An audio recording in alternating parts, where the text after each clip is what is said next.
For example, one of the questions were, would you rather be a wildlife expert or go into a public relations professional job?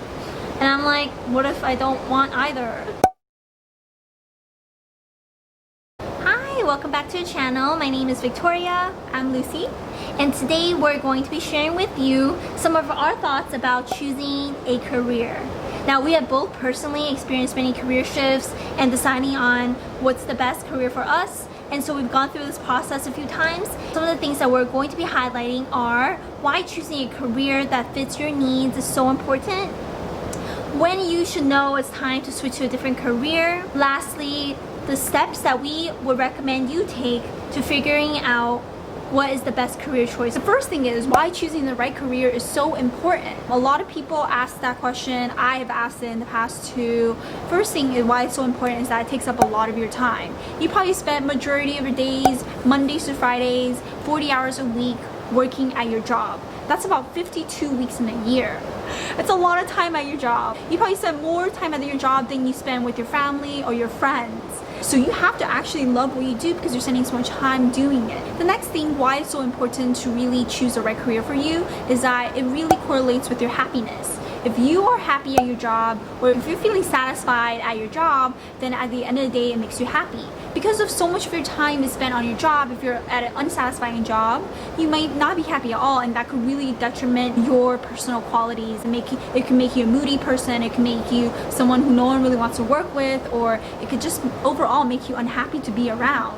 And lastly, why it's so important to choose the right career is it really contributes to your overall physical and mental health. When you're having a satisfied career, you are going to be happy. You're going to wake up early in the morning. You're going to do your workout routine. You're going to be very excited about going to work.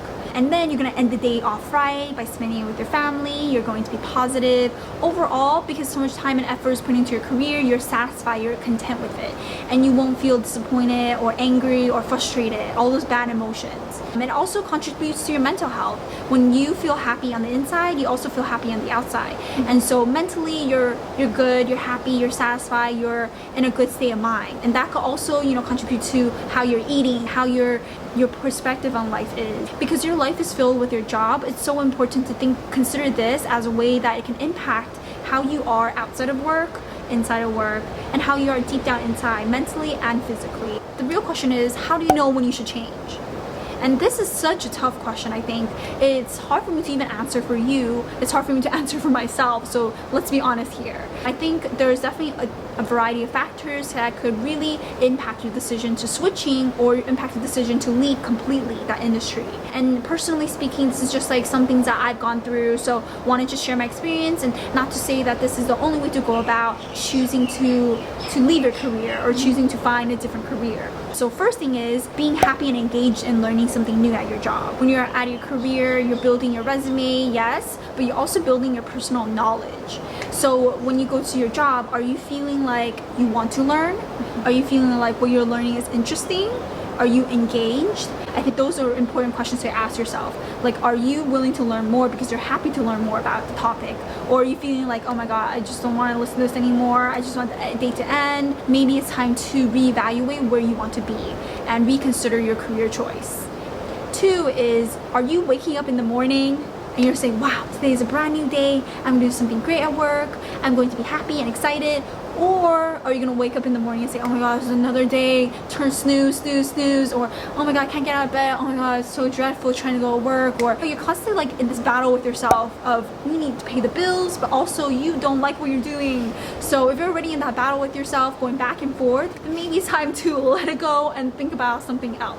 And the next thing is actually pretty obvious, is when you start complaining, okay? This could be to yourself, like you said in the morning, you're complaining about going to work, you're complaining about this project you're working on, you're complaining.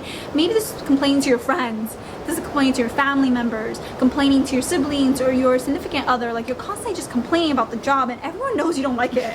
Okay, everyone except yourself is in this realization that you obviously don't like your job, so you should just leave. So when you start catching yourself, like maybe your friends already annoyed by you complaining so much about your job, maybe that's time for you to also question it too and say it's time to let it go. Now, we all complain all the time, okay? Everyone rants all the time. You can go off about your coworker that you don't like so much, but when it comes core to the fact that you just don't like your job, then maybe it's time to consider changing. nowadays in the millennial generation, I can only really speak for myself, is that I feel like a lot of people want to have an impact. And that's why when you're in your job and you feel like, you know, what you're doing is so insignificant to what the core value of it is for the business, for your core value, or for someone's core value that just isn't aligning, then something's wrong. So whenever you do evaluate whether you should change your job, think about what your core value is, what makes you happy, what speaks to you, what are you passionate about, what can you wake up in the morning and say that this is something I want to work on, this is something that I'm happy about. So really figuring that out, and that takes time. Even now myself, I'm still figuring out, and no one's gonna wake up in the morning and say, yep, this is what I'm gonna do, I'm gonna figure it out. I think it's a lot of exploration, a lot of experimenting, and it's a lot of making mistakes at the end of the day and learning from those mistakes. These are just the top tips that we both came up with, how you know it's time to let your job go. I was on my journey to discovering what my ideal career would be. And so the first thing I did was go to Google. I Googled career tests, and I thought that taking it to career test would give me a great idea about the options I have. But it became clear to me that some of the results, and I'll share with you in this video, did not align with any of the things I wanted to do. Every website has a version of a career test. Glassdoor has one, Princeton Review has one, this Open Colleges has one. Literally every website has a career test. And so I did. I took a career test. I took the Princeton Review career test, and here were my results. So it asked me a series of questions, like would you rather do this or that? For example, one of the questions were, would you rather be a wildlife expert or go into a public relations professional job? And I'm like, what if I don't want either? I felt very restricting. Like, why is it making me choose two options that I honestly would prefer not to do either? You know, I was like, okay, I'll just keep going. So it was still a series of questions, and I got into like, okay, would you prefer to work with like people or not as many people? Would you be more like open to being more outgoing or in an office? So it kind of gave me like an environment setting, but it wasn't ideal for like getting me to the results or the career choices that I wanted. And ultimately, it gave me a list of careers I could be interested in. And honestly, I do not want to be an accountant. I don't want to work in an office. And so now you'll think that there's some problems with all these career tests, and I definitely believe there are some problems. And you shouldn't take them. You should take them for fun. You shouldn't take them seriously. Why don't these career tests work? And we'll go into that. First reason is that obviously the questions don't really get at your deeper meaning, your purpose, or what you're passionate, excited about. Like, I'm not excited about being a wildlife expert or being a PR expert either.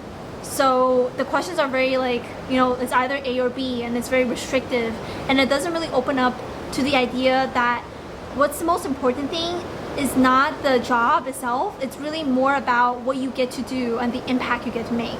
And these tests don't get at that. So that's the first reason why career tests don't work.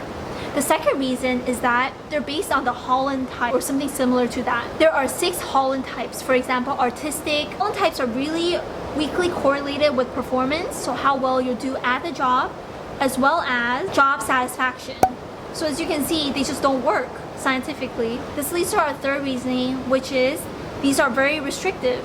As you can see, all the options that they have are very traditional career paths. And as you know now, in 2020, there's so many more career options that are not traditional, right? You don't have to be an accountant. You could be your own boss and own your own accounting firm. Just because you're a photographer doesn't mean you won't have a job or a career. You could be doing photography for weddings and start your own business. There's so many more options that these career tests just don't account for. And they are not a good representation of the options you have in real life. And so these are the reasons why career tests really don't make sense and why they're just fun to take, but just don't take them too seriously. I didn't realize how useless career tests were. I do remember taking a lot of those in high school, and I did not like them, but I thought it was important to know what is it that you're meant to do. But then I realized that if the listed careers are usually careers that you have to go to college for. At the end of the day, you're not going to find the careers like travel blogger. The test is not going to tell you you're meant to be a travel blogger. Exactly. It's not going to tell tell you you should be a Facebook ads manager. It's not going to tell you a lot of things that I feel like are untraditional. We have a way that we've discovered that worked pretty well for both of us, and this is different than those career tests, and it focuses not primarily on what the end result is, which is okay, that career being an accountant, which is not what I want to do, but it focuses on what the day-to-day basis is going to be like, and really starts from you versus the career. It's not about the overall like career choice, it's about what you get to do every day. We have a 3-step process for you to go through, and this helped us a lot, and hopefully it will help you as well in discovering your own career choice and career path. Just to know, a lot of these things will change over time. It depends on your interests. Things will always change. Choosing one career path does not make you stuck in it. We're all changing, we're constantly changing interests, and because of that, our career choices also should change. And so every time you feel like, okay, I'm not happy with where I'm at, you can go in and reevaluate these things that we'll go through. First one is figuring out how you spend your free time. So I would recommend writing a list of things that, whether it be subjects, hobbies, activities, or things you like reading more about, write a list down to see what really interests you, especially like your spare times. And then figure out if those hobbies can be turned into a career. What I mean by that is, for example, if you really like photography because you like taking pictures and that's just been your hobby for a long time, maybe check up online to see if there's art photographers using their skills and turning it into a business or a career. The second thing is to be honest with yourself.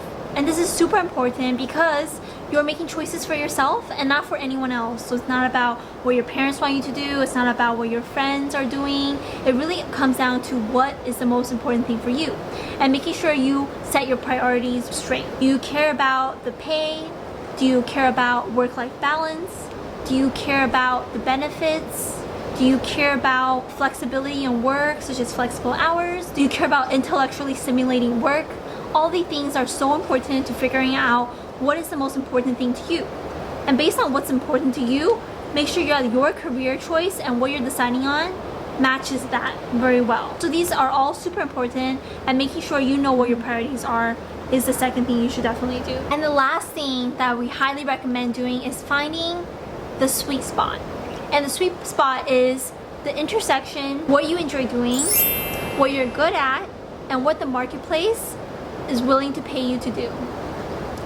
So if you can find the sweet spot amongst these three things, you're able to figure out a career choice that will make you the money and also make you excited about the job. But to understand this, you truly have to understand what you're good at and also what you enjoy.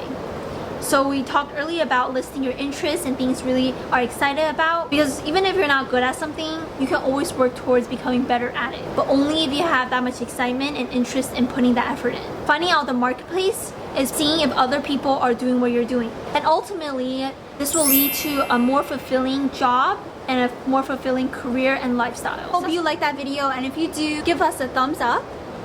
And if you have any more questions about careers, finding your career, or if you just want to leave in the comment below what you are interested in doing, and if you're pursuing it right now, let us know. We definitely want to hear from you. Please support us and subscribe to our channel.